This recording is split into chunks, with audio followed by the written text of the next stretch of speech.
Bonjour à tous, merci beaucoup d'être venus ce matin si tôt. Nous sommes toujours très heureux d'être accueillis au Philanthrollab et merci aussi au Philanthrollab pour ces conditions privilégiées. Et donc ce matin, nous allons commencer par, je vais peut-être déjà introduire Sandrine, qui est la déléguée générale de l'Union nationale des missions locales, avec qui nous travaillons de façon très rapprochée. Et moi, je suis la directrice générale de la Fondation Alpha Omega, qui est une fondation de Venture Philanthropie qui œuvre contre le décrochage scolaire. Donc, on peut se poser la question de pourquoi nous accompagnons les missions locales. Eh bien, parce que même si, a priori, nous sommes focalisés sur la prévention du décrochage scolaire, malheureusement, si vous ne connaissez pas les chiffres, par le passé, il y avait 150 000 jeunes qui sortaient de l'école sans emploi ni formation, ce qu'on appelle les NEETs. Aujourd'hui, le chiffre a été considérablement réduit. En tout cas, on parle d'aujourd'hui de 80 000. Donc, les politiques publiques ont été assez efficaces. Mais cela dit, il reste à notre connaissance, mais tous ces chiffres sont parfois un peu controversés, mais un stock de 1,5 million de jeunes qui restent. Je regarde Séverine, directrice des relations institutionnelles, qui est la garante du temple des chiffres. Donc j'ai toujours peur, mais globalement, je pense qu'il y a environ 1,5 million de jeunes qui sont ni en emploi ni en formation et qui sont souvent dans l'escarcelle des missions locales. Donc, on a, si on réfléchit bien, quasiment 20 ans de flux dans le stock qu'on n'arrive pas à vraiment éliminer. Et donc, il nous a semblé que la remédiation était évidemment un axe majeur.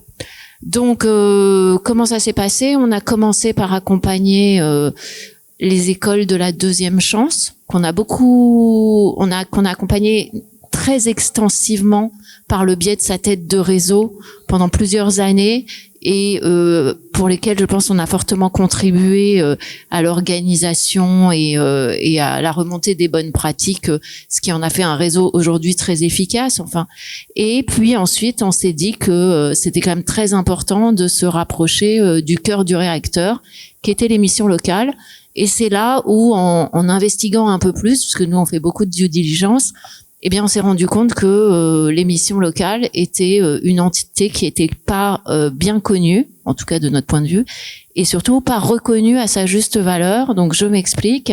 Nous nous sommes rendus compte que tant l'État que beaucoup de parties prenantes liées à l'insertion ne regardaient en fin de compte que le taux de sortie en emploi des jeunes accompagnés par les missions locales. Or pour nous, les missions locales, c'était on a découvert que c'était une entité qui accompagnait de façon très très extensive et sur de nombreux critères sociaux comme professionnels les jeunes, et on s'est rendu compte que c'était quelque chose d'unique. Et donc, on a proposé aux missions locales une expérimentation pour travailler ensemble en Normandie, de façon à mettre en lumière les axes d'accompagnement des conseillers missions locales pour les jeunes concernés. Et c'est là que dans ce travail de mise en lumière des axes et des critères que les missions locales trouvaient majeurs, qu'on a eu l'idée de matérialiser les résultats qui donnaient lieu à ce qu'on appelle une araignée, une boussole, etc., de le matérialiser par un outil numérique qui, de notre point de vue, allait être transformant tant pour les jeunes que pour les missions locales. Donc voilà, ça c'est ma version de l'histoire, mais je vais laisser Sandrine donner la sienne. Merci. Merci Elisabeth et bonjour à tous. Alors déjà vous dire que je suis très heureuse de venir témoigner sur cette expérimentation qui se transforme cette année en un outil qu'on va déployer de façon beaucoup plus large au sein du réseau. Revenir peut-être très rapidement effectivement sur la notion de NEET, puisque tu l'as dit Elisabeth, aujourd'hui on a encore beaucoup de jeunes qui sont en situation de décrochage scolaire. Alors qu'est-ce que ça veut dire effectivement les NEET, hein, c'est un acronyme qui vient de l'anglais, vous le savez sans doute tous, mais qui traduit en français signifie ni en emploi, ni à l'école, alors à l'école ou en enseignement supérieur, ni en formation professionnelle. Alors la notion européenne est relativement stricte. En France, on a une notion qui est un tout petit peu plus extensive, puisqu'effectivement, on peut intégrer dans ces NEET des jeunes qui font quelques heures de travail dans le mois, de l'intérim par exemple, donc qui sont néanmoins dans des situations de très grande précarité et qui cumulent de nombreux freins d'accès à l'emploi durable, qui peuvent être des situations de détresse psychologique, qui peuvent être des problématiques de logement, des problématiques de mobilité.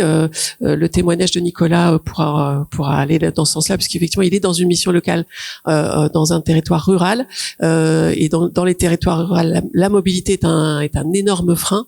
Des problématiques également d'autonomie financière.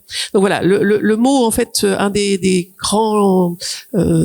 grandes actions des missions locales, c'est d'accompagner ces jeunes vers l'autonomie, et en particulier effectivement les jeunes qui sont dans ces situations de très grande précarité, parce qu'ils ont quitté l'école très tôt, parce qu'ils n'ont aucun diplôme, et donc pour lesquels l'accès à l'emploi durable est vraiment une très grande difficulté. Alors Elisabeth le disait, hein, vous accompagnez les jeunes souvent avant, les associations qui interviennent avant le décrochage, hein, dans la prévention.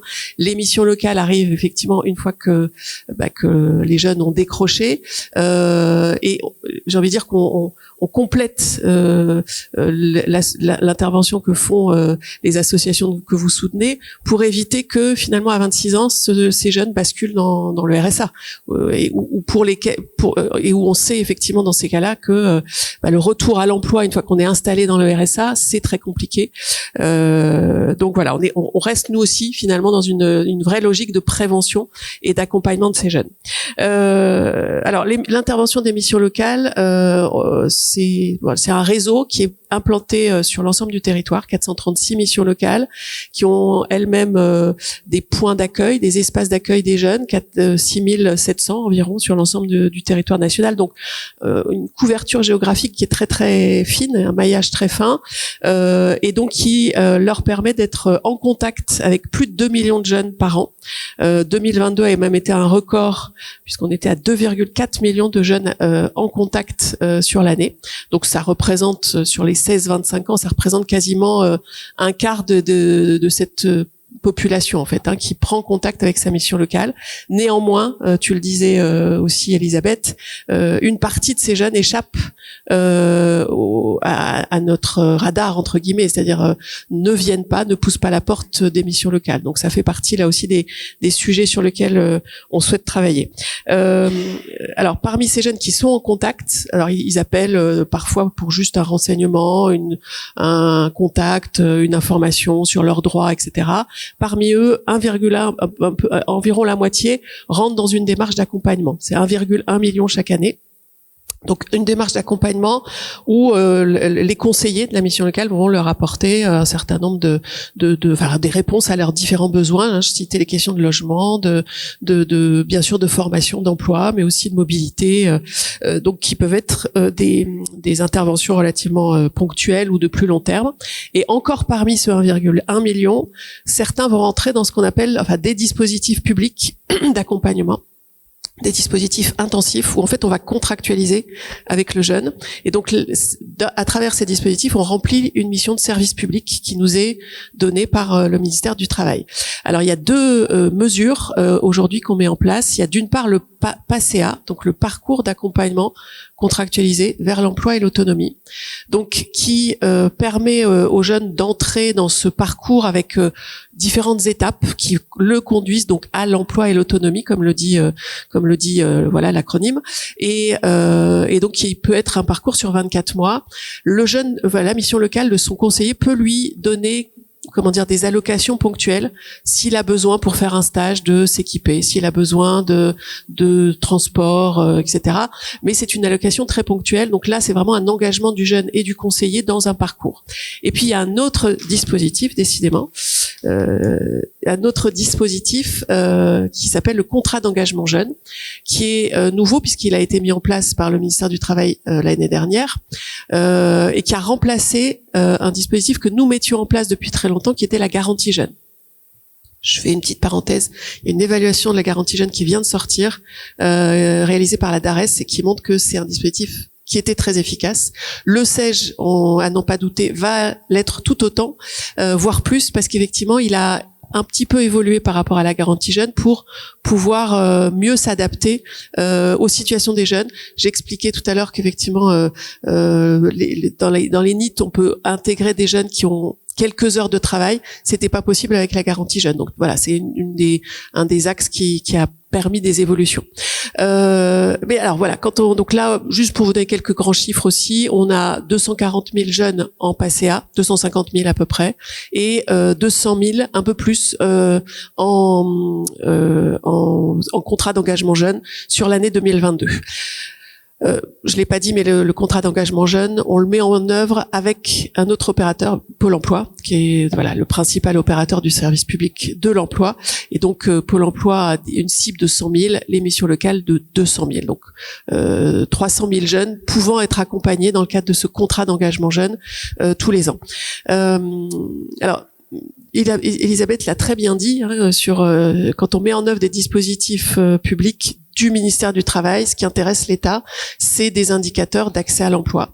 Donc finalement, on a des approches d'évaluation assez binaires, dans lesquelles on oublie finalement tous les sujets clés qui vont, tous les enjeux d'accompagnement qui vont finalement permettre à un jeune, c'est pareil pour les adultes en l'occurrence, mais permettre à un jeune d'accéder à un emploi durable, c'est-à-dire la résolution. J'aime pas parler de ça comme ça, mais on parle de résolution des freins sociaux. En fait, c'est les besoins que une personne peut avoir quand elle cherche à s'insérer durablement sur le marché du travail. Pour les jeunes, la particularité, c'est que effectivement, on passe d'un état d'adolescent à un état d'adulte, et en fait, l'accès à l'autonomie, c'est quelque chose de clé dans cette phase de transition. Autonomie pour justement autonomie financière, autonomie logement, etc. On passe du logement de ses parents, voire un logement très précaire. On accompagne beaucoup de jeunes issus de l'aide sociale à l'enfance aussi, par exemple. Donc finalement à l'autonomie. Et donc la collaboration qu'on a avec la Fondation Alpha Omega depuis de nombreuses années, et qui va du coup cette année se déployer de façon beaucoup plus large, elle a été fondamentale pour nous, parce que les conseillers, les directions de mission locale n'ont jamais eu d'outils qui leur permettaient finalement d'évaluer, de mesurer, de valoriser tout ce travail d'accompagnement qui mène à l'autonomie. Et donc c'est tout l'enjeu de cet outil qui va vous être présenté ce matin. Bon voilà, donc comme je dois vous quitter un peu plus tôt que la fin, donc j'en profite pour remercier très vivement la Fondation de nous accompagner depuis de nombreuses années. C'est pas le seul sujet sur lequel ils nous accompagnent, mais du coup vraiment un effet levier qui a été vraiment tout à fait remarquable. Voilà, donc mais je laisse effectivement les protagonistes de l'histoire vous en parler de façon beaucoup plus concrète. Merci Sandrine, et moi je vous introduis Satish de la Victoire, qui est le directeur d'investissement social de la Fondation, en charge des missions locales et des problèmes d'insertion plus largement. Donc à toi Satish et tes invités. Merci beaucoup Elisabeth, merci beaucoup Sandrine. Donc Satish de la Victoire, directeur d'investissement social à la Fondation Alpha Omega. Je suis ravi de tous vous recevoir aujourd'hui, donc pour ce deuxième volet de la transformation digitale des associations, sur le thème de comment la transformation digitale permet en fait de favoriser l'insertion des NEET et du coup de réaliser dans cette table ronde cette espèce d'étude de cas entre guillemets du projet qu'on porte depuis 2019 avec le réseau des missions locales pour créer justement le premier observatoire du parcours des jeunes en insertion, et notamment un outil digital qui va permettre d'observer leur progression vers l'autonomie. On va revenir sur cette notion d'autonomie. Et l'idée de cette table ronde, qui va être co-animée avec mon équipe projet avec qui je travaille depuis de nombreux mois sur cet outil et que je vais vous présenter. Cette équipe projet, c'est également un peu on va dire la pierre angulaire de notre mode d'action à la Fondation Alpha Omega, puisque notre mode d'action, c'est d'accompagner des grandes associations. Donc évidemment des grandes associations, le réseau des missions locales, c'est 437 missions locales, 15 associations régionales des missions locales et une union nationale. C'est 13 000 salariés, donc c'est une immense association. 15 000 salariés. Merci Sandrine. Donc c'est vraiment une immense association. C'est le premier réseau français d'insertion sociale et professionnelle des jeunes, si ce n'est, je pense, le plus grand réseau d'Europe, je pense.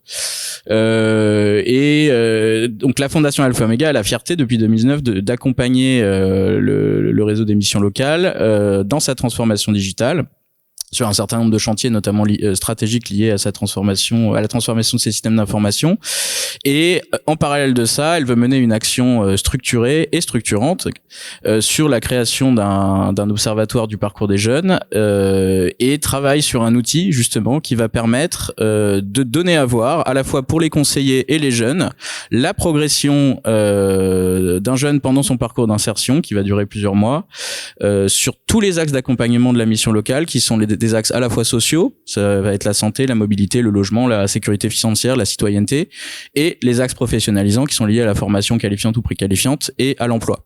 Donc sur tous ces axes qui sont absolument fondamentaux pour remettre en capacité un jeune et le faire se retourner vers l'emploi, les missions locales sont extrêmement présentes et c'est en particulier son ADN depuis 40 ans parce qu'il est le seul réseau d'insertion sociale et professionnelle qui est en capacité d'accompagner les jeunes sur tous ces axes-là et pas uniquement les axes de formation et d'emploi qui sont traditionnellement cités dans la presse et qui sont un petit peu qui font entre guillemets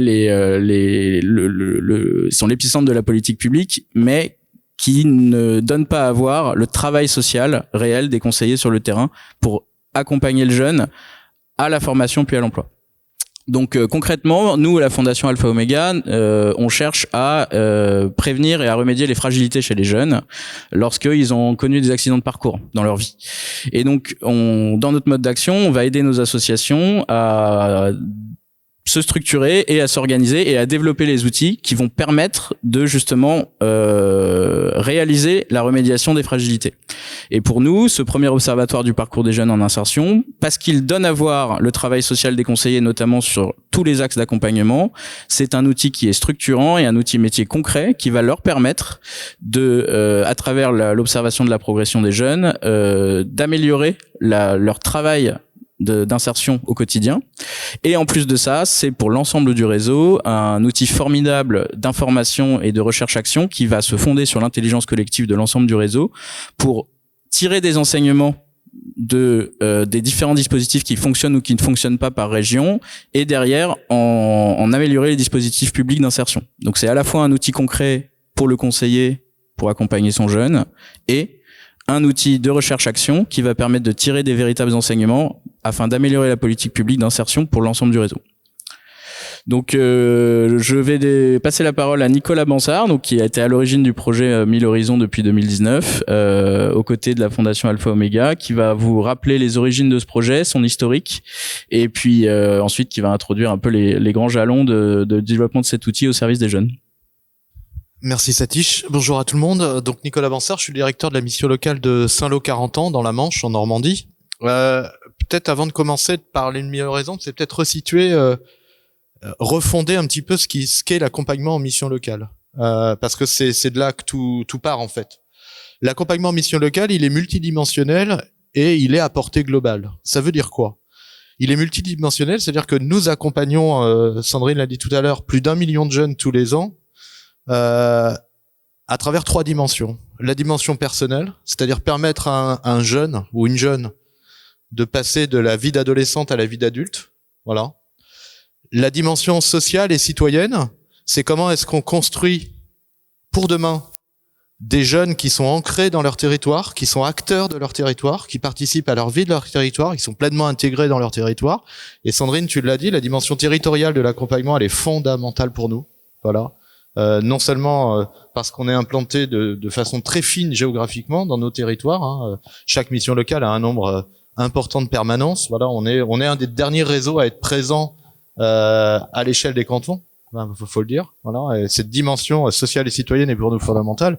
Et enfin, une troisième dimension, qui est la dimension professionnelle, qui est d'ailleurs la dimension qui est la plus regardée aujourd'hui, de par le positionnement des missions locales dans le service public de l'emploi, de par effectivement le poids des dispositifs nationaux, régionaux et départementaux. Hein. On contribue pas uniquement au déploiement des grands dispositifs d'accompagnement nationaux.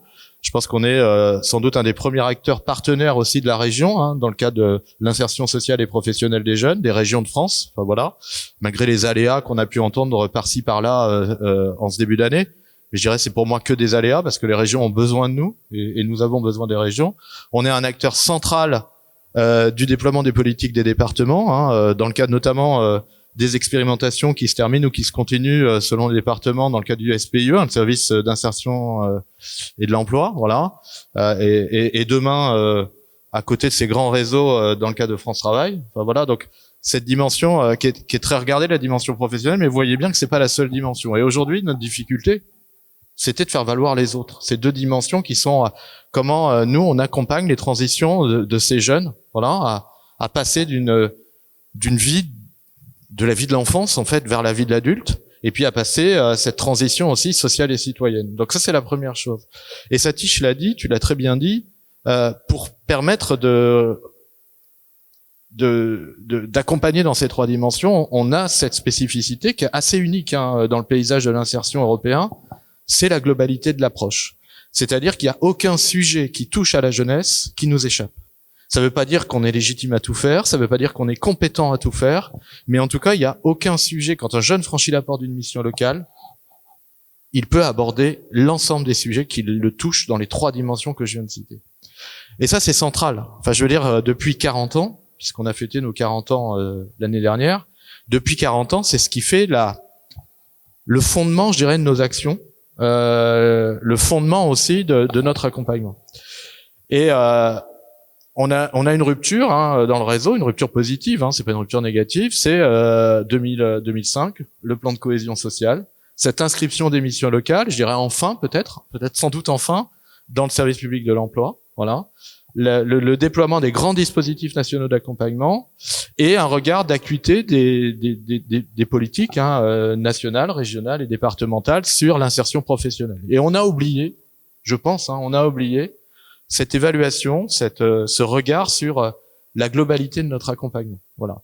Aujourd'hui, les missions locales, et c'est pas une critique, c'est pas un reproche, c'est pas voilà, sont essentiellement jugées sur des évaluations quantitatives d'accès aux situations professionnelles, et on oublie trop souvent cet aspect globalisant de ce que produit l'accompagnement. L'accompagnement en mission locale, c'est d'abord une rencontre, hein. C'est la rencontre d'un conseiller qui est expert du processus d'accompagnement et d'un jeune qui est expert de sa situation. Ben voilà. Et ça, faut pas l'oublier. Ce qu'on produit dans l'accompagnement, c'est autant le jeune que le conseiller qui le produisent hein, dans cette rencontre. Et donc, à un moment donné, il nous a semblé important de repenser, de refonder les grands concepts de l'accompagnement, et notamment ce concept de l'autonomie. Alors, tu as parlé du PACEA, je pense que ça a été une rupture aussi, la fin du contrat d'insertion dans la vie sociale, le CIVIS, qu'on avait déployé pendant 15 ans.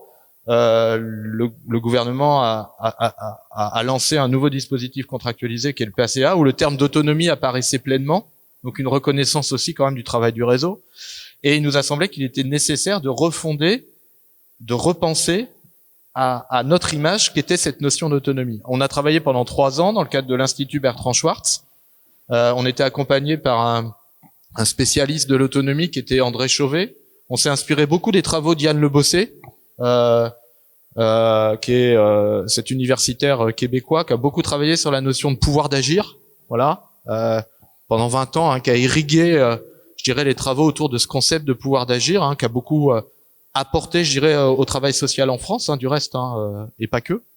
Et c'est de ces travaux, dans le cadre de l'Institut Bertrand Schwartz, qu'est née la nécessité de développer un outil qui vient renforcer justement cette évaluation que nous imposent nos financeurs et qui est tout à fait légitime.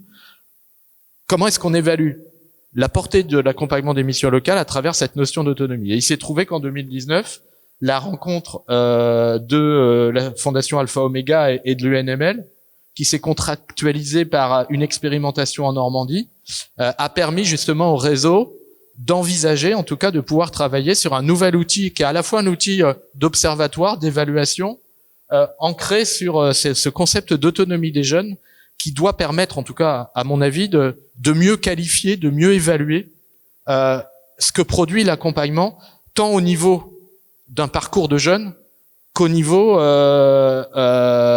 d'une cohorte, voilà, nationale, voilà, et demain de pouvoir dire voilà ce que produit l'accompagnement des missions locales, pas uniquement en termes de nombre de jeunes entrés en emploi durable, ou nombre de jeunes entrés en formation, ou nombre de jeunes, etc., mais bien de ce que produit l'accompagnement des missions locales en termes de production d'autonomie, voilà, parce que l'idée c'est pas de construire un outil de métrique.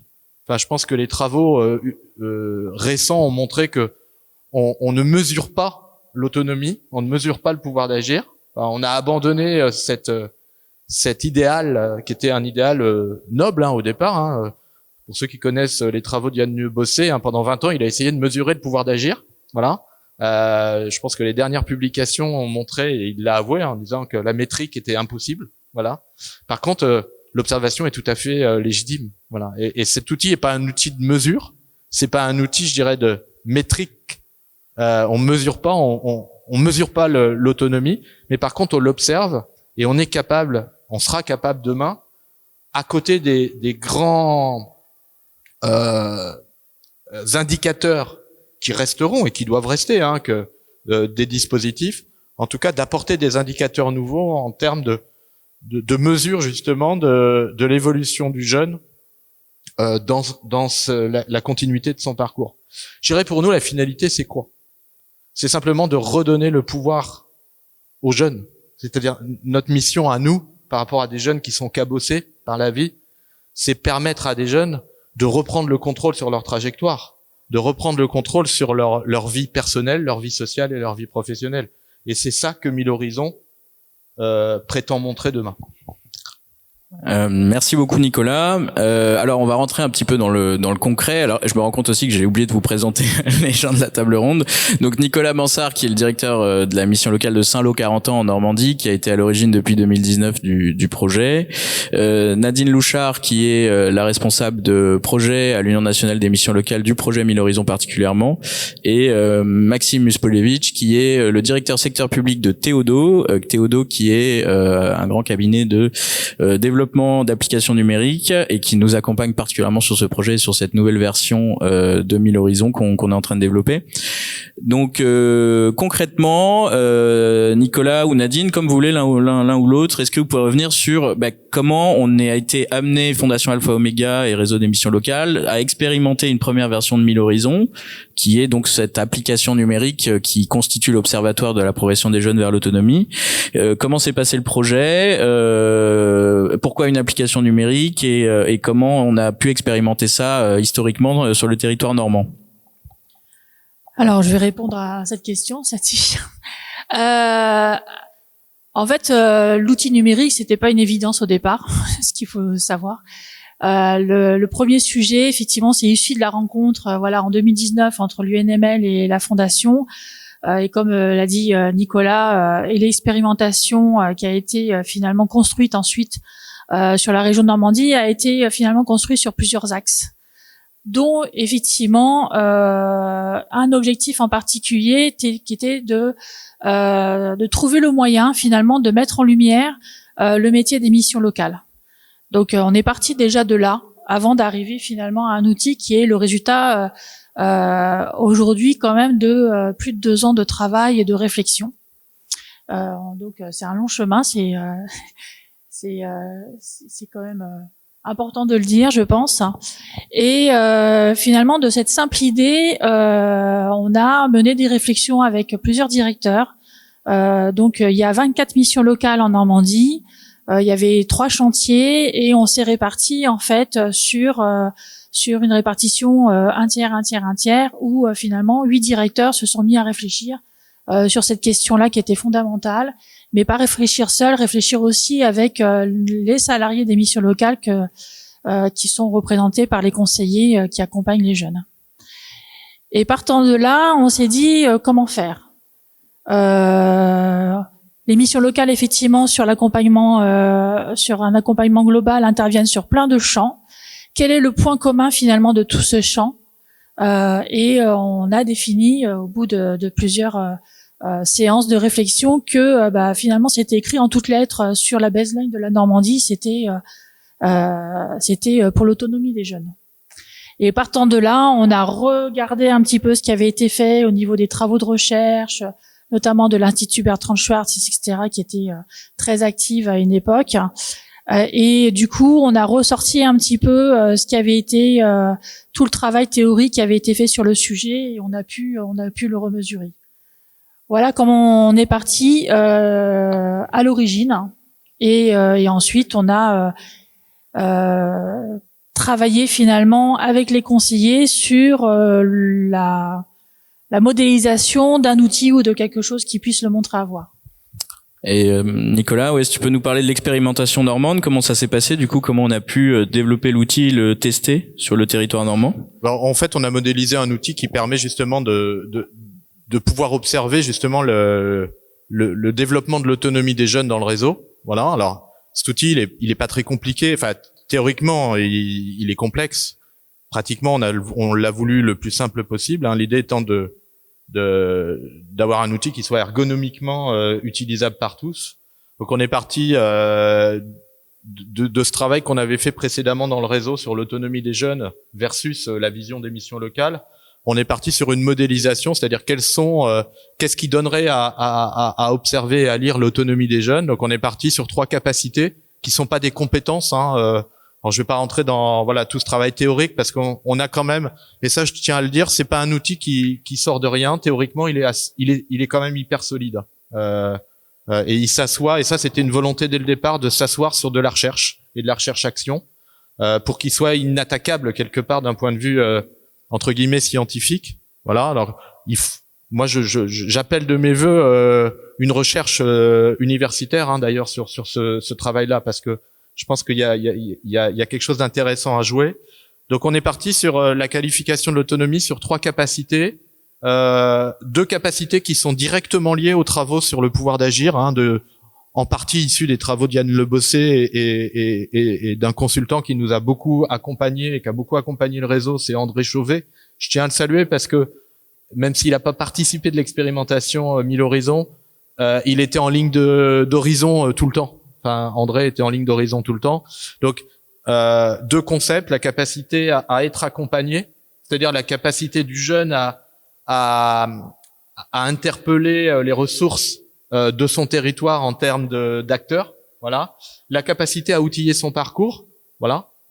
C'est-à-dire la capacité à interpeller les outils, les dispositifs du territoire. Donc, on est bien dans cette notion de pouvoir d'agir qui s'ancre sur la connaissance des ressources dont je dispose, et l'activation de ces ressources. Voilà, donc ça c'est les deux premières capacités.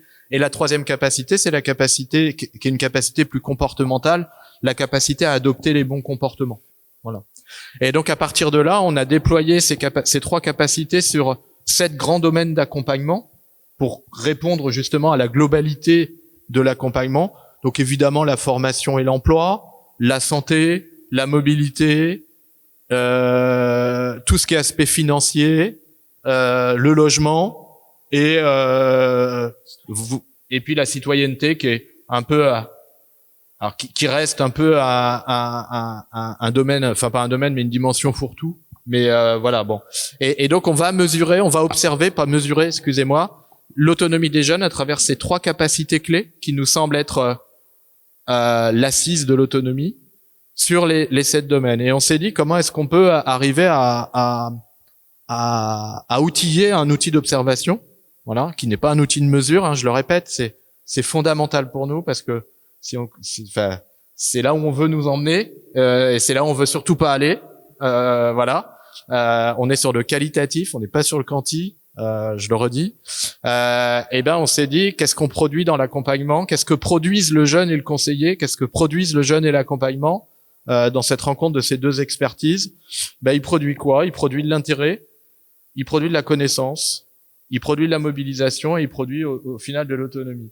Et donc on va observer ces trois capacités à travers ces 7 domaines d'accompagnement sur le prisme de ces productions de valeur en fait. Et on va aller regarder où en est les jeunes en termes d'intérêt, de connaissance, de mobilisation et de mobilisation en autonomie de ces trois capacités dans ces 7 domaines.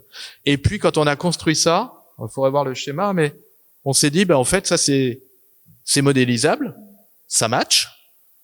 Maintenant comment est-ce qu'on en fait un outil? C'est-à-dire est-ce qu'on reste au papier crayon et puis très vite est arrivé avec Alpha Omega le dire ça c'est tout à fait adaptable sur une application numérique. Voilà.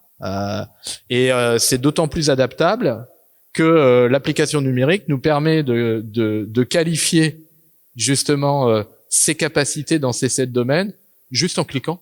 Et donc on a construit un outil en Normandie qui permettait en 21 clics, voilà, en 21 clics seulement, d'observer où en était le jeune dans les 7 domaines d'accompagnement. On regarde ces 3 capacités. Et puis, comme c'est numérique, ça permet de comparer des photographies les unes avec les autres, et puis de mesurer là pour le coup, en tout cas de tirer les enseignements de l'évolution des différentes photographies qu'on fait de l'évolution de ce jeune et donc de ces jeunes. Et puis après, on peut aller plus loin, on peut agréger les données pour justement qualifier qualitativement cette fois ce que produit l'accompagnement des jeunes, non plus en nombre d'entrées en situation, mais bien en termes de production d'autonomie de la jeunesse. Voilà. Et voilà un peu en 1 an et demi ce qu'on a réussi à construire. Donc un outil qui était très artisanal.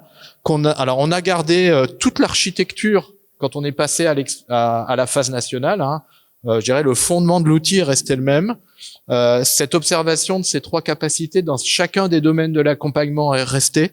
Voilà ce qu'on a pu travailler avec Théodo, c'est vraiment une finalisation de l'outil pour améliorer l'ergonomie, parce que vous imaginez bien que mesurer l'autonomie, en tout cas observer l'autonomie d'1 million de jeunes, on a intérêt de construire un outil qui soit ergonomiquement irréprochable, voilà, parce que sans ça, je sais ce que nos conseillers vont nous dire. Ouais, t'es bien gentil toi avec ton outil, mais moi j'ai autre chose à faire que d'observer l'autonomie des jeunes. Moi je dois les accompagner. Donc là je pense qu'on a réussi, mais Maxime tu en parleras, à construire un outil qui d'un point de vue ergonomique, on est capable de faire une photographie en 21 clics, ça prend entre 3 et 5 minutes, voilà, par observation. Donc voilà, et on répond parfaitement en tout cas à nos enjeux théoriques du départ, parce que c'était une gageure quand même. D'ailleurs, on a eu une call avec André Chauvet qui nous a dit vous êtes fous. En gros, vous êtes complètement fous de vous lancer dans un chantier comme celui-là. Ouais, mais on l'a fait. Voilà, je pense que là, on va expérimenter grandeur nature. Il y a 190 conseillers qui vont expérimenter la version nationale de l'outil. 2500 jeunes qui vont passer sous les fourches codines de l'appareil photographique du réseau, et puis on va améliorer l'ergonomie, améliorer l'outil, et j'espère qu'on pourra revenir dans 1 an pour vous présenter les résultats. Ça serait bien. Du coup, Nadine, est-ce que tu peux nous expliquer comment justement, pour développer l'outil numérique 1000 Horizons, d'abord on est parti de l'observation des gestes métiers, et comment en fait en développant l'outil on l'a co-construit d'abord dans l'expérimentation normande, et comment derrière on a pu envisager un nouveau développement avec Théodo pour une ambition nationale. En fait, tout simplement, comme disait Nicolas, on a réfléchi sur une feuille de papier crayon on a essayé de se projeter finalement sur un outil numérique, et on a été aidé pour cette réflexion-là par l'association Base Impact à l'époque, qui nous a un petit peu aidé à extrapoler finalement ce concept-là à travers un outil numérique. Et comme disait Nicolas, il a très bien dit, c'est des clics. On ne remplit pas de formulaire. On a justement travaillé à gommer tout l'aspect administratif qui pouvait alourdir finalement la relation entre le conseiller et le jeune, et vraiment se concentrer totalement sur le métier que porte le conseiller en tant qu'expert. Et du coup, ça, on a pu le transposer finalement en menant des réflexions donc avec l'association Base Impact pour le transposer de façon numérique. Mais une fois qu'on a fait cela, il fallait finalement qu'on montre aussi savoir si ça pouvait fonctionner. On s'est mobilisé avec Nicolas et les 23 autres missions locales de Normandie sur une expérimentation de 1500 jeunes pendant 6 à 8 mois. Et on a mobilisé quand même 140 conseillers qui ont finalement expérimenté cette version 1 de l'outil en prenant des photos, on va dire, de façon régulière et récurrente tous les 2 mois, puisque c'est une observation qui est faite de façon régulière dans le temps. Voilà. Et ensuite, effectivement, vu au regard des résultats, il a été décidé par l'UNML que c'était un outil effectivement extrêmement intéressant qui donnait à voir énormément de choses, qui pouvait agir finalement à différents niveaux, aussi bien au niveau de la relation entre le jeune et le conseiller, mais aussi finalement de donner de la visibilité à la mission locale en termes de services, de pouvoir adapter ses services sur son territoire, et on va dire de façon beaucoup plus beaucoup plus éloignée finalement, d'avoir des actions aussi équivalentes en termes de politique au niveau régional et au niveau national. Donc finalement, on va avoir un observatoire extrêmement nourri et qui va donner plein d'enseignements sur toutes les thématiques qu'on a citées. Alors je vais pas les reciter, un asset, mais qui va donner quand même un maillage extrêmement précis. Pour exemplifier et vous rendre les choses un peu plus concrètes, parce qu'il n'y a pas le schéma, mais vous prenez par exemple dans le domaine d'accompagnement de la mobilité, la capacité à outiller son parcours. Voilà. J'essaie d'être très factuel. Hein. Donc 7 domaines, on prend la mobilité, 3 capacités, on prend la capacité à outiller son parcours.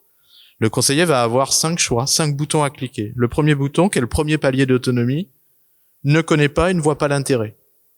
Évidemment, quand on ne voit pas l'intérêt, on est au premier palier de l'autonomie. Enfin, si on voit pas l'intérêt, si on ne connaît pas, il n'y a pas d'autonomie. L'autonomie, de notre point de vue, théorique. Hein, nous, l'autonomie, je l'ai dit, la graduation en mission locale de l'autonomie, issue de nos travaux, ça passe de l'intérêt, de la connaissance, de la mobilisation et de la mobilisation en autonomie. Le deuxième bouton, c'est ne connaît pas mais voit l'intérêt. On est sur le deuxième palier d'autonomie. Le troisième bouton, c'est connaît mais ne mobilise pas encore. Le quatrième bouton, c'est mobilise de façon accompagnée. Et le cinquième bouton, qui est le palier le plus élevé d'autonomie, c'est mobilise en autonomie. Donc vous voyez, le conseiller, il photographie simplement la posture du jeune au regard d'une des 3 capacités dans chacun des 7. Voilà. Ce qu'on a voulu aussi, ça c'est important, parce que le numérique n'a de sens que s'il parle métier, il me semble. Sans ça, c'est le métier qui est sous la dépendance du numérique, et c'est ce qu'on a voulu éviter au maximum, c'est-à-dire on a voulu faire un outil qui soit au service du métier, et pas un métier qui soit dépendant d'un outil.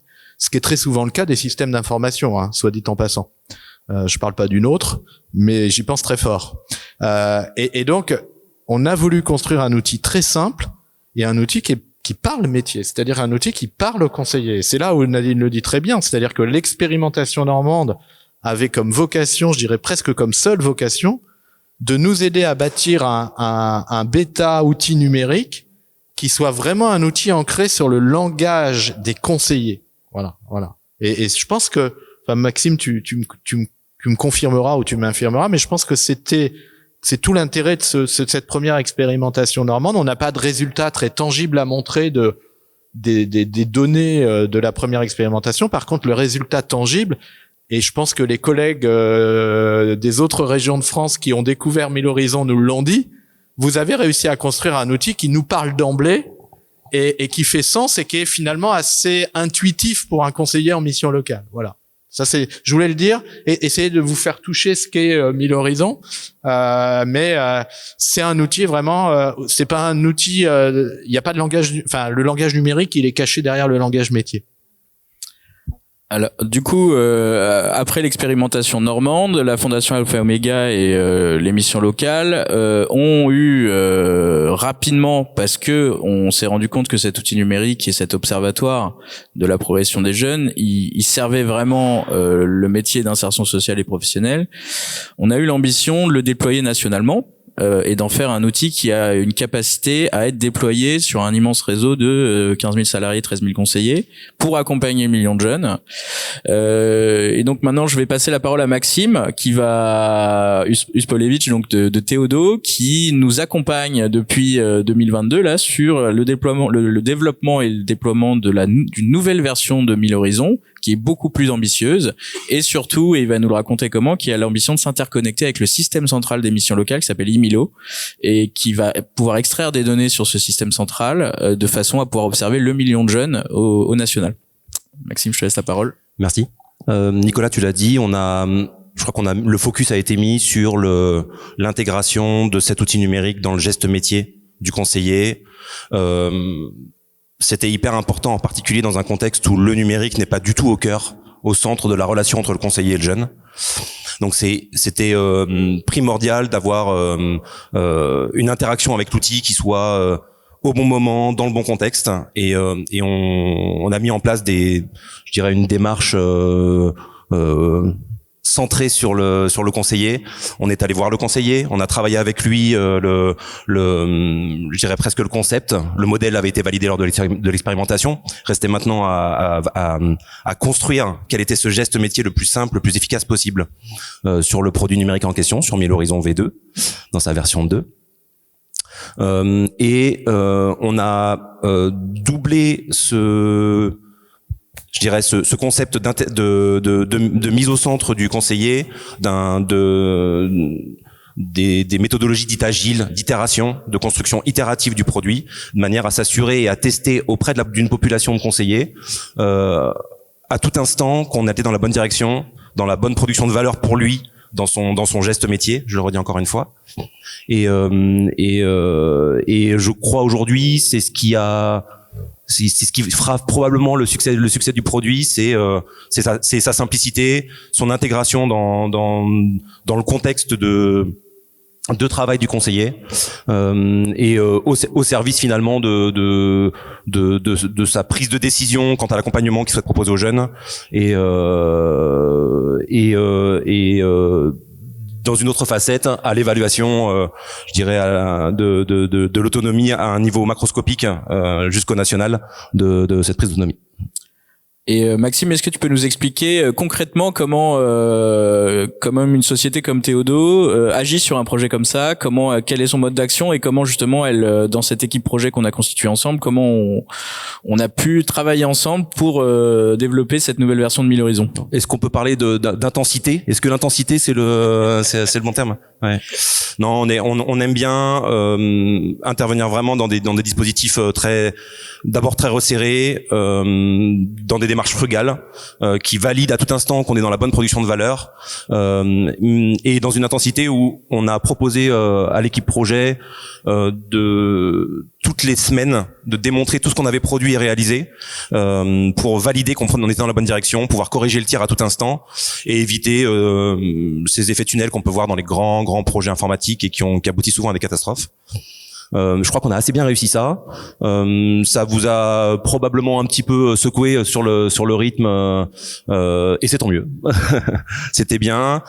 Et on a, je crois, le réseau nous a beaucoup aidé en se rendant disponible pour toutes les prises de décision sur le cycle de développement et ce que devait devenir le produit.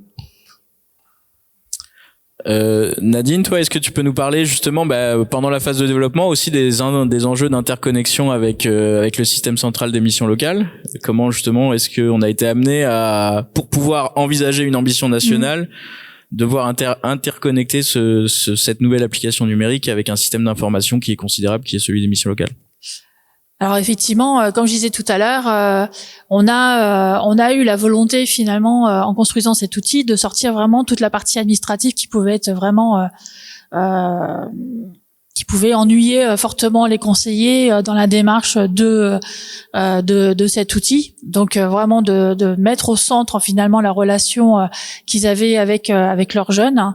Et pour cela, on avait un impératif. On utilise un outil qui s'appelle Milo, qui est assez chronophage. Et c'était de pouvoir s'interconnecter avec cet outil. Et finalement d'extraire tous les éléments fondamentaux tels que l'identité et on va dire les principes, les premières clés, on va dire, d'identité d'un jeune, de pouvoir les importer dans 1000 horizons sans que le conseiller n'ait à faire quoi que ce soit.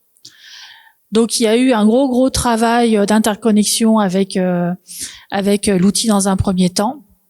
Et puis effectivement Théodo, on peut le dire, a parlé d'intensité tout à l'heure, Maxime. Et j'ai quand même la fierté parce que c'est la première fois que je suis confrontée à ce type d'exercice. On a réussi quand même à sortir un très très bel outil co-construit avec l'ensemble des conseillers des missions locales en 8 semaines.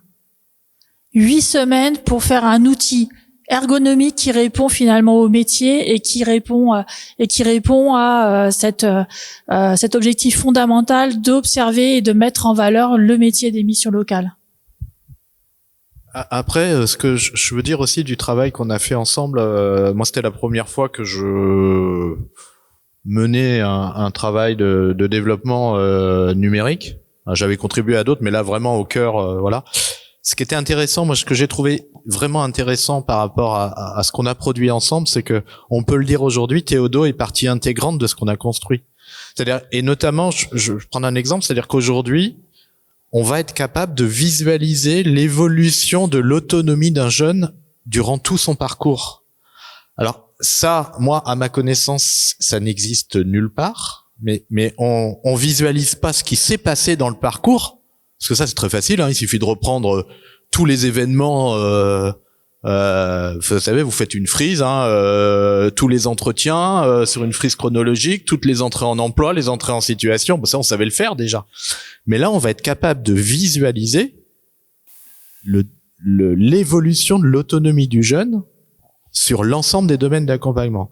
Et ça, je dois le dire, c'était une intuition qu'on avait, mais on a été capable de le construire parce qu'il y avait Théodo et ils ont apporté c'était vraiment un croisement des regards, ce projet, un vrai croisement des regards entre le réseau des missions locales, la vision et l'expertise d'Alpha Omega qui a apporté aussi et qui a contribué énormément dans l'ingénierie parce que et ça permet aussi, et moi je tiens à remercier vraiment la fondation et en particulier Satish et puis ton prédécesseur parce que Victor est pas là aujourd'hui, mais Victor qui nous a accompagnés sur toute la partie normande de l'expérimentation, voilà. Et il y a eu un vrai, en tout cas la fondation a aussi permis un vrai décentrement, voilà, une vraie prise de recul. Parce que nous, on était englués dans notre vision métier, il faut le dire aussi. Et l'apport de Théodo n'a pas été que technique et que numérique, c'est aussi nous permettre de traduire de façon complètement différente de ce qu'on a l'habitude de faire, de traduire dans un langage autre pour justement transformer les choses en un outil numérique. Et ça, ça a été extrêmement intéressant, extrêmement enrichissant. Ça nous a permis de faire bouger les lignes. Enfin, voilà. Et je tiens à le dire, voilà, le numérique, c'est pas seulement l'outil final qu'on va utiliser, je l'espère, massivement dans les années qui viennent, mais c'est aussi, pour moi en tout cas, qui l'ai vécu de l'intérieur, ce que m'a permis ce projet, avec ce décentrement qu'a permis Alpha Omega et ce décentrement qu'a permis Théodo, c'est d'affiner, d'améliorer et de transformer l'ingénierie qu'on avait bâtie en Normandie en une dimension qu'on n'imaginait même pas un jour pouvoir advenir. Voilà. Et ça, c'était pour moi central. Je voulais vraiment te remercier pour ça. Enfin, et remercier ton équipe. Merci Nicolas. Juste pour te compléter, on n'est pas du tout intervenu dans un modèle prescriptif auprès du gros projet, mais plutôt de facilitateur d'émergence de choses que vous vouliez faire. Et effectivement, on apporte des méthodologies pour ça et un savoir-faire sur l'accompagnement méthodologique, mais c'est bien, enfin, je pense que c'est important aussi de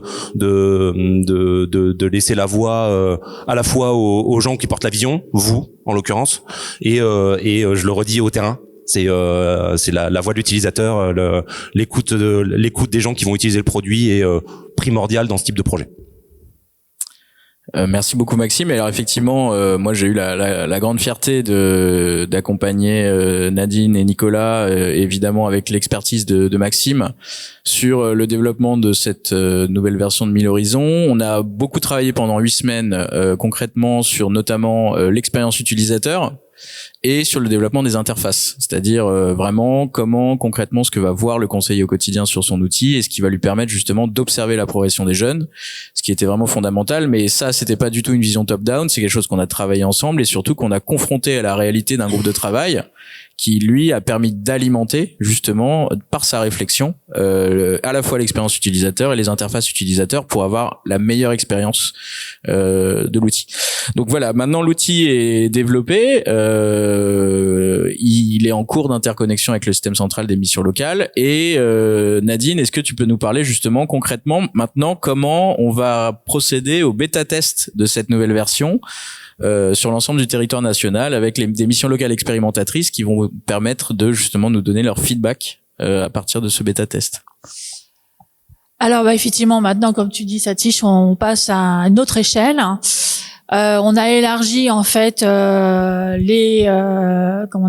territoire à un niveau national, voire même ultramarin, puisque on a la Guadeloupe qui est intégrée dans cette expérimentation, et on va le déployer donc, comme disait Nicolas tout à l'heure, auprès de 199 conseillers, 14 missions locales, pendant plus de 6 mois. Et sur lequel on a ouvert en fait un espace de collaboration avec l'ensemble de ces conseillers pour qu'ils puissent échanger. Donc c'est un espace de forum numérique sur lequel on va pouvoir échanger et finalement contribuer à nourrir les améliorables finalement de cette V2 de 1000 Horizons. Et pour envisager pour plus tard une 3e version qui va être encore retravaillée, qui sera remise sur la table fin d'année 2023 et totalement déployable sur l'ensemble du territoire, donc les 436 missions locales.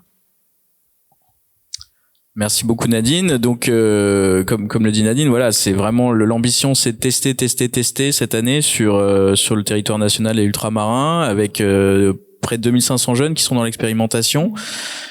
Et bien sûr développer une 3e version qui sera entre guillemets l'achèvement de l'aboutissement, en tout cas à minima, du développement de 1000 Horizons au cours de l'année 2023, sur lequel évidemment Théodo va continuer à nous accompagner. Et bien sûr il y a énormément d'enjeux qui sont liés au déploiement national et de complexité bien sûr. Donc Maxime, est-ce que toi tu pourrais nous expliquer un petit peu toutes les difficultés qu'on a rencontré dans le projet, parce que c'est vrai que là on vous a montré la belle version, mais on a rencontré un certain nombre de freins à la fois techniques, réglementaires, etc. Est-ce que tu pourrais revenir là-dessus sans forcément rentrer dans les détails, hein, mais ouais, bah c'est dans ce type de projet multipartite, je laisserai Nadine se prononcer sur la complexité organisationnelle ou politique du projet, mais sur le plan technique, on a évidemment, on vous l'a dit, une forte dépendance à l'application de métier IMILO des conseillers en mission locale. Je viendrai à la réglementation après. Ouais. C'est on aligner 2 feuilles de route entre le développement de 2 produits techniques est compliqué, toujours compliqué, et on n'a pas dérogé à la règle. Hein. On a de la complexité à s'aligner et à avoir des points de rencontre qui nous permettent de vraiment faire cette intégration entre les 2 produits de manière à ce que le geste métier soit le plus vite possible pour le conseiller. On a un sujet réglementaire, ces 4 lettres que vous connaissez tous là, du RGPD nous font trembler dès qu'on fait de l'informatique. Là encore, c'est un sujet compliqué. Il faut qu'on fasse attention. On manipule de la donnée personnelle. On essaie d'en manipuler le moins possible, mais une partie de cette donnée est nécessaire pour dans le geste métier du conseiller, en phase d'observation de l'autonomie du jeune. Donc on fait évidemment tout ce qu'il faut pour être dans les règles de l'art autour de ce sujet-là. Ça crée du délai, ça crée des frottements parfois. On y arrive? Et toi, Nadine, peut-être si tu peux évoquer avec nous les difficultés organisationnelles sur lesquelles auxquelles on a été confrontés et comment peut-être l'action de la Fondation Alpha Omega vous a permis de débloquer certaines choses. Alors oui, effectivement. Et moi, j'ai toujours tendance à voir le verre à moitié plein, donc je regarde que les choses positives. Mais effectivement, on a eu quelques difficultés déjà de faire comprendre tout simplement l'outil, parce que au-delà de cela, de l'idéologie, d'imaginer quelque chose qui puisse finalement observer l'impact des missions locales, c'était aussi, ça a réinterrogé aussi quand même pas mal la posture d'accompagnement du conseiller, de prendre le temps finalement de réfléchir sur son accompagnement, etc. Ce qui est pas toujours évident dans le cadre de l'activité du conseiller, puisque il accompagne les portefeuilles de conseillers, si je voudrais pas me tromper, mais il aussi quand même entre 40 et ça peut aller jusqu'à 100 jeunes par conseiller, même plus. Bon ben voilà. Donc vous imaginez bien que c'est un peu délicat de pouvoir suivre tous les jeunes avec cette même qualité, avec cette même attention. Et effectivement, la fondation nous a quand même pas mal aidé sur à la fois sur un niveau politique, de pouvoir défendre un petit peu cette idée-là, de pouvoir étendre ces questions-là, et aussi nous accompagner sur tous les sujets un peu juridiques, réglementaires, avec Théodo qui est à mes côtés aussi. Je sais pas si j'étais... Oui, parfait, merci beaucoup Nadine. Et toi, peut-être Nicolas, tu veux revenir sur le métier en lui-même. Comment aujourd'hui, en fait, dans cette phase d'expérimentation et puis à terme, on doit développer, et puis on vous accompagne aussi à écrire un guide méthodologique pour accompagner le geste du conseiller dans l'utilisation de l'outil, et en quoi c'est justement important d'avoir ce manuel guide entre guillemets à côté de l'outil numérique pour un acteur associatif.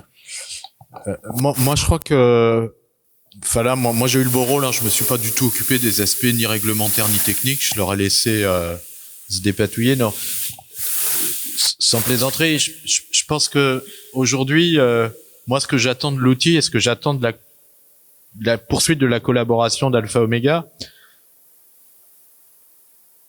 se situe sur la question du sens. C'est quoi aujourd'hui accompagner en mission locale ? Enfin, c'est quoi accompagner dans une structure associative institutionnelle comme la nôtre, qui participe d'un service public de l'emploi, qui subit donc des injonctions paradoxales, on va dire, et moi je critique pas. Enfin, moi je comprends le gouvernement, je comprends nos financeurs qui portent des politiques publiques avec leurs exigences. Enfin, c'est pas, je remets pas ça du tout en cause. Enfin, je dirais, c'est de l'ordre du normal, voilà.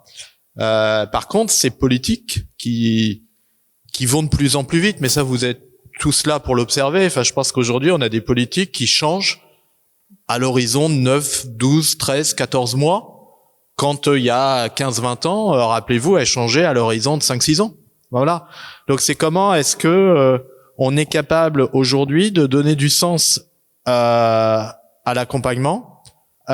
Comment est-ce que on va, je dirais, je vais oser le mot, mais réenchanter justement notre pratique professionnelle, voilà, sans gommer le reste, parce que je crois qu'il faut pas être dans l'utopie, il faut être dans les 2 pieds sur terre. Mais je pense que un outil comme Mille Horizons, avec ce qu'il essaye de construire en termes de sens, en termes d'objectivation, en remettant au centre l'expertise d'un conseiller qui est là pour accompagner et aider le jeune qu'il reçoit, et en remettant en même temps au centre le jeune comme porteur d'une expertise réelle de sa situation sociale et professionnelle, c'est pour moi une façon fondamentale pour nos structures, et pas que pour nos conseillers, pour le directeur que je suis et l'ensemble des salariés qui portent envie, ce désir justement d'accompagner au mieux les jeunes, c'est un outil qui pour moi est un outil qui fait sens, qui redonne du sens à nos actions au quotidien auprès des jeunes. Et ce que j'attends moi de cette collaboration avec, et je pense que c'est dans l'ADN de la Fondation Alpha Omega, c'est dans l'ADN aussi du travail que vous faites au sein de Théodo. Voilà, c'est cette question du sens à travers de l'outillage nouveau, innovant, moderne, qui doit permettre de resituer le conseiller dans sa pratique professionnelle, de resituer le conseiller dans sa relation au public qui l'accompagne, et en même temps de resituer le jeune là où il doit être, c'est-à-dire le plein acteur de sa trajectoire sociale et professionnelle. Voilà. Et moi, c'est ce que j'attends de la continuité des travaux. Enfin, voilà. Au-delà de l'aspect technique et de la production que va permettre Mille Horizons, c'est cette question de sens pour l'ensemble de nos équipes. Et je pense qu'on a encore de longs chemins à faire avec la Fondation Alpha Omega sur d'autres travaux à venir pour concrétiser tout ça. Merci beaucoup Nicolas. Bon, je n'ai pas grand-chose à rajouter. Je pense que tu as tout dit. Si je reviens vraiment d'un point de vue un peu plus macro, l'idée ici c'était vraiment de vous démontrer comment l'outil numérique et la transformation numérique, au-delà de l'outillage, c'est un certain nombre de méthodes et de concepts qui sont en fait des leviers de croissance pour toutes les associations, et surtout comment elles peuvent être intimement et intrinsèquement lié à l'accompagnement du bénéficiaire, quel que soit dans l'écosystème le bénéficiaire que vous adressez dans votre action associative. L'idée, c'était ici de vous démontrer dans cette étude de cas, qui est à la fois dimensionnante et complexe, comment justement le numérique est un levier extraordinaire d'accompagnement des bénéficiaires et d'accompagnement dans le champ social. Donc je vous remercie et je vais vous donner la parole en guise de conclusion finale à notre directrice générale Elisabeth, qui va conclure cette table ronde. Merci à tous.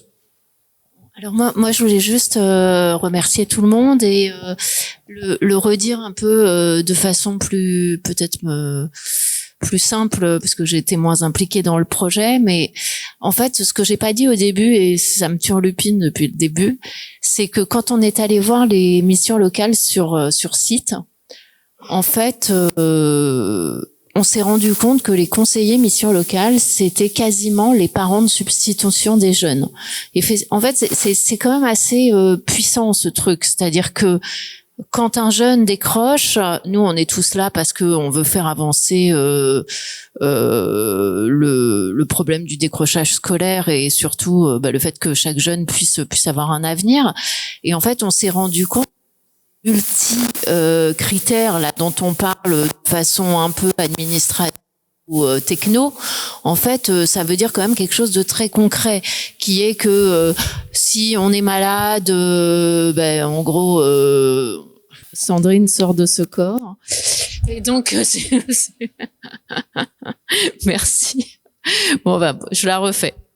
Donc pour être clair, en gros c'est une évidence biblique, mais ça l'est pas tant que ça. C'est-à-dire que demander à un jeune de se présenter à l'heure complètement à fond et d'avoir on va dire l'attitude, les soft skills, enfin tout ce qui est évidemment un élément et qui sont des attributs majeurs pour pouvoir être employable. Ça commence par se loger, aller chez le psy si on a eu des problèmes sociaux pas possibles, etc. Mais malheureusement, quand personne ne s'occupe de vous, globalement, vous pouvez pas le faire. Donc, en fait, je me suis rendu compte que moi, je connaissais pas du tout le problème de l'insertion de l'intérieur. Je le connaissais de l'extérieur, comme beaucoup de gens d'entre nous qui voulons aider. Que globalement, il y avait des conseillers missions locales, et je suis pas là pour faire leur com, mais qui payaient de leur poche le ticket de bus aux jeunes pour qu'il aille à son rendez-vous de psy et que cette étape majeure soit franchie. Et donc, s'il n'avait pas vu le psy, s'il n'avait pas compris que ses problèmes sociaux devaient être réglés, s'il n'était pas logé, s'il n'arrêtait pas la toxicomanie, évidemment, rendre le jeune employable, c'était impossible. Et donc cette espèce d'histoire de sortie, de taux de sortie en emploi positif m'a paru complètement absurde si les autres domaines n'étaient pas remplis. Et donc est venue l'idée de dire mais en fait on va formuler la chose autrement, on va dire à la DGEFP, donc au service de l'emploi dans les ministères, on va dire aux gens avec qui on interagit que y a des jeunes sur une échelle d'employabilité qui sont à 1, et donc il faut faire passer à 8 et ce sera déjà exceptionnel qu'ils arrivent au boulot et qu'ils puissent bosser, et qu'en même temps à l'inverse il y a des jeunes qui sont à 9,5 et dont le job c'est de matcher un CV avec une offre d'emploi et les critères sont déjà totalement remplis et c'est pas le même job. Et donc en fait vous avez un espèce de chef d'orchestre dans le conseiller des missions locales qui est capable de mettre le jeune en capacité de travailler, en capacité minimale de travailler ou de régler un problème de matching. Et c'est là où le numérique devient extraordinaire parce qu'en fait, il permet de le faire apparaître de façon multicritère, de façon objective, et à la fin, je l'ai dit de façon très succincte en introduction, mais j'essaye de le dire plus longuement en conclusion parce que vous avez bien compris en entendant toutes les parties prenantes, toutes ces dimensions majeures. Mais en gros, ça permet de le formaliser et même de le valoriser. Et donc ça c'était le premier point, et le deuxième point c'est que pour faire des choses aussi importantes qui vont être porteuses d'observatoires de jeunes, d'amélioration sur chacune des dimensions, d'être capable là encore de mettre en avant de façon immédiate dans quelle zone, quelle population a quel type de problème, etc. C'est quand même majeur pour faire avancer le problème, parce que 1,5 million de jeunes minimum, on parle pas des invisibles, c'est un gros problème pour une société. Enfin, je veux dire, c'est peut-être 10% de la population active, j'exagère, mais presque, quoi. Enfin, on va dire 5%.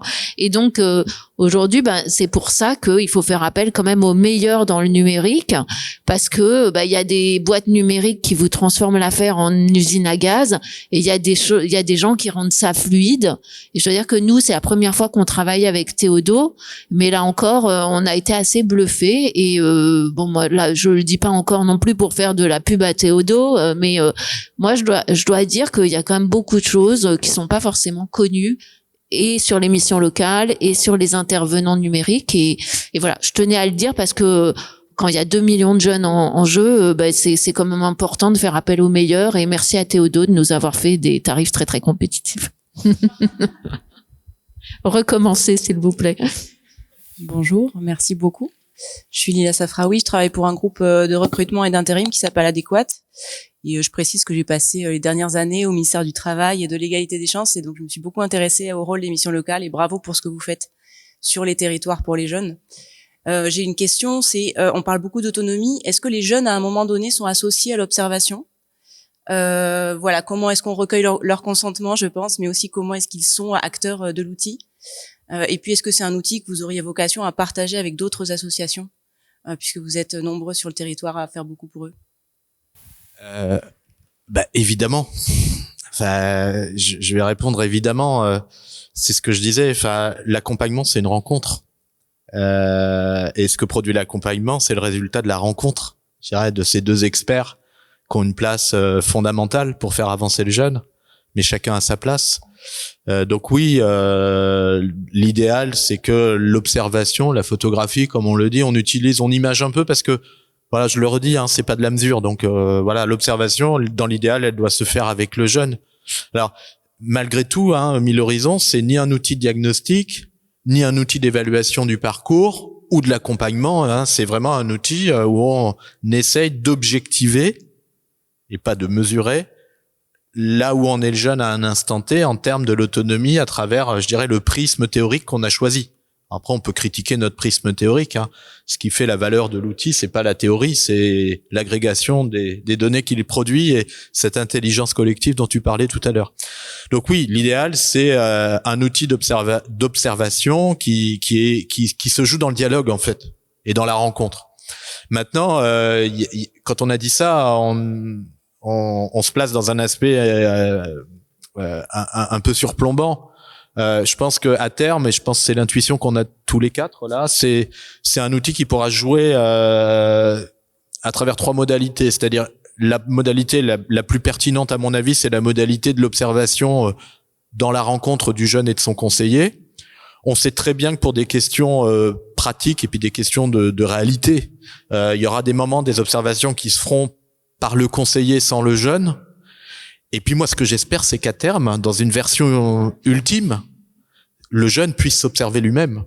Et dans mon idée à moi, alors après, on verra avec Théodo, j'espère qu'ils seront toujours à nos côtés, c'est d'avoir 3 types d'observations qui soient une observation qui soit à 2, une observation qui soit celle du conseiller, une observation qui soit celle du jeune, où on puisse les matérialiser d'un point de vue numérique et où on puisse travailler à comparer justement l'évolution de cette autonomie à travers ces 3 prismes qui sont quand même 3 prismes différents.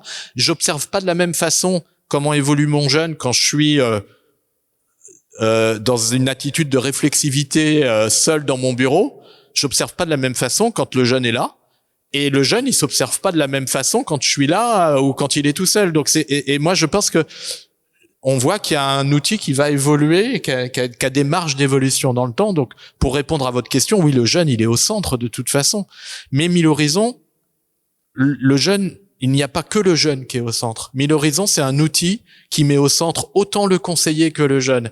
Et c'est là où des fois, à l'interne des missions locales, on a du mal à trouver notre bonne place. Un conseiller, depuis quelques années, il place le jeune au centre. Voilà.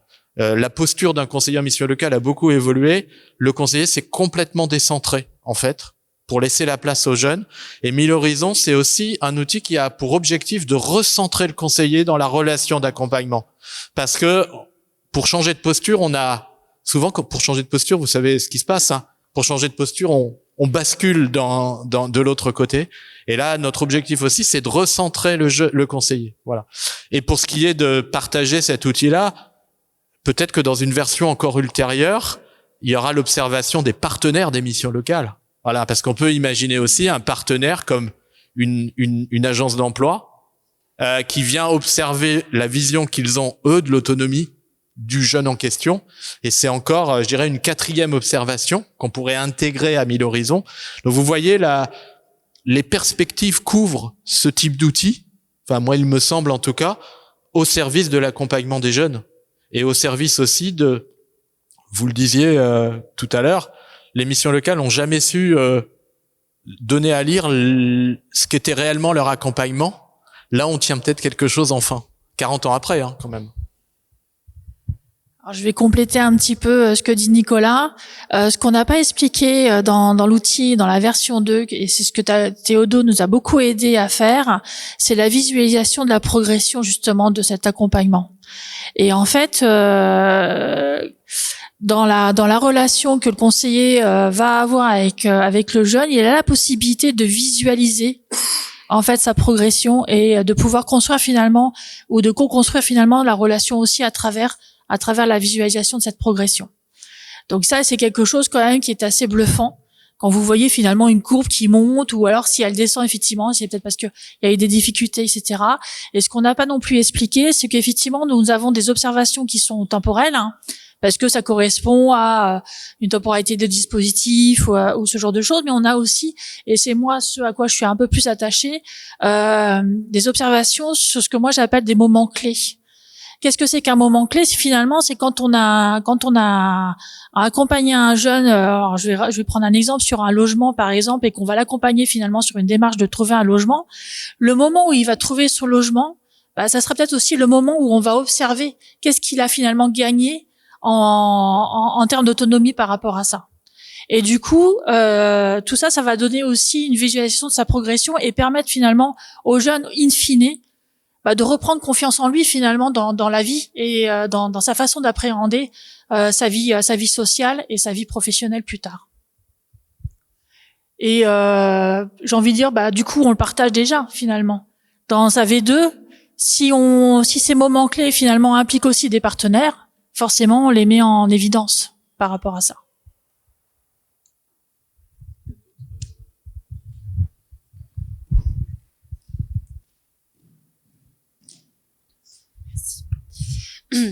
Oui, moi j'ai une petite question sur ces outils numériques justement.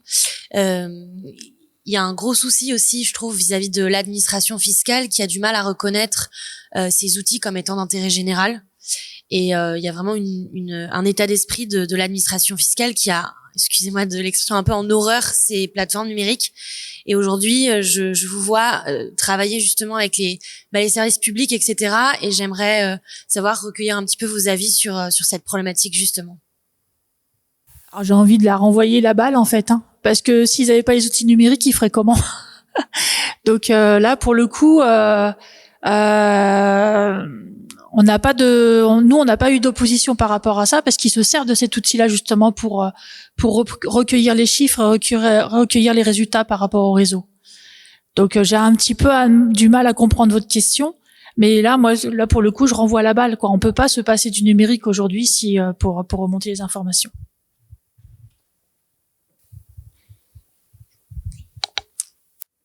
S'il n'y a pas d'autres questions, je vous propose de conclure. Ah, Nadine, tu as une dernière remarque? Non, j'ai pas une remarque, j'ai juste un oubli de ma part. Je tenais à remercier quand même la Fondation, parce que, et ça je l'ai pas fait depuis le début, donc je vais le faire, c'est que sans la Fondation quand même, au-delà de tout l'apport que Satish et auparavant Victor a pu m'apporter moi personnellement en tant que responsable de projet, parce que j'avoue qu'on a fait un vrai binôme avec Satish et la Fondation. Et merci d'être présent à mes côtés dans cette expérience. Je voudrais aussi les remercier parce que financièrement, ça a un coût. Et là, au nom de l'UNML, je tiens aussi à remercier la Fondation pour la dotation financière et tout le travail de facilitateur que vous avez fait auprès des partenaires que vous pouvez avoir et de tout l'écosystème auquel la Fondation contribue et fait partager largement aux personnes qu'elles accompagnent. Merci. Merci beaucoup Nadine, c'est sûr que ça fait plaisir de l'entendre d'un tiers, en tout cas merci beaucoup. Je voudrais adresser un immense merci évidemment à l'équipe projet qui nous accompagne sur 1000 Horizons, donc évidemment Nicolas et Nadine qui sont au cœur du réacteur et bien sûr au-delà de ça l'immense contribution de Maxime depuis toute l'année 2022 parce qu'il a vraiment travaillé en extra hours, ça je peux vous le garantir, pour vraiment créer ce premier observatoire du parcours des jeunes en insertion, et c'est une immense fierté en tout cas de travailler avec vous à la fois à titre personnel et pour la fondation Alpha Omega. Donc je vous propose de conclure ici et un grand merci à tous pour votre participation, et puis n'hésitez pas si vous avez des questions, des remarques, on est toujours à votre disposition. Merci à tous et à bientôt.